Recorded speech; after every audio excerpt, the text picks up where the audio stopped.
Hello, third graders, it's Mrs. Prickett. And again, I'm so excited to be teaming up with your teacher and showing you some neat things about science. Today, we're gonna be talking about the moon. We've already learned some things, hopefully, about how the moon works in space and how it moves in relation to the Earth and the sun, right? Let's talk a little bit about that. So what's one of the ways that you know that the Earth that the moon moves in space? Do you remember? That's right. All right, it rotates. And what does that mean for it to rotate? What does that mean? That's right, it means it spins. And who remembers what direction the moon spins in space or rotates in space? Yes, you got it. It goes in a counterclockwise direction, right? It rotates in a counterclockwise direction. So what's the other way that it moves in space? What else does it do? Yes, it also revolves. And what does that mean? What does revolving mean? Yeah, that's when it moves around something else. And in this case, it is moving around what? Yes, the Earth. It moves around the Earth.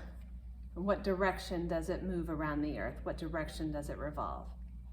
That's right again. It also goes in a counterclockwise direction. So it's rotating or spinning in a counterclockwise direction at the same time that it's revolving or moving around the Earth in a counterclockwise direction, right? And so we've already learned that. That's review. Today we're going to see a demonstration of kind of what's happening in the night sky when the moon is rotating and revolving. We're going to be using a model because unfortunately we can't really go to outer space, can we? So we're going to be using a model of the moon, and remember, sometimes models have limitations, don't they?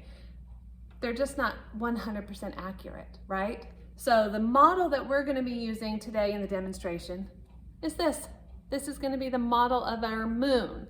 So some things about it are accurate, right? It's in the shape of a sphere.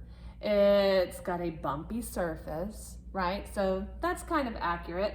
But it's definitely smaller than it's supposed to be, and it's definitely not supposed to be on a pencil, right? So there's some things that are accurate about it and some things that aren't, but we're gonna use the model to help us see things that we couldn't actually see in real life, all right? But one important thing I want to show you about this model before you watch the demonstration is that it's got this orange sticker on one side. And that's so you can see that it really is rotating. Because it would be hard to tell that it's rotating with it all just being white and the same color. It'd be kind of hard to see. But since we've got this orange sticker, if it's rotating or spinning, then that sticker is always pointing in a different direction, right? So now let's see what happens as the moon rotates slowly around you, the Earth, okay? So it is moving in a different direction. See how it was rotating? But what did you notice? You always saw that orange sticker, didn't you? So I'll show you kind of again. Let's say my hand is you, okay?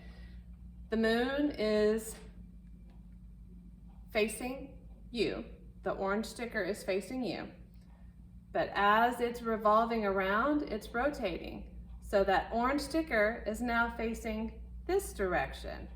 And now it's rotating some more as it's revolving. And now that orange sticker is facing that direction. And now, oops, I need to cross over. Here we go. That orange sticker as it's rotating and revolving.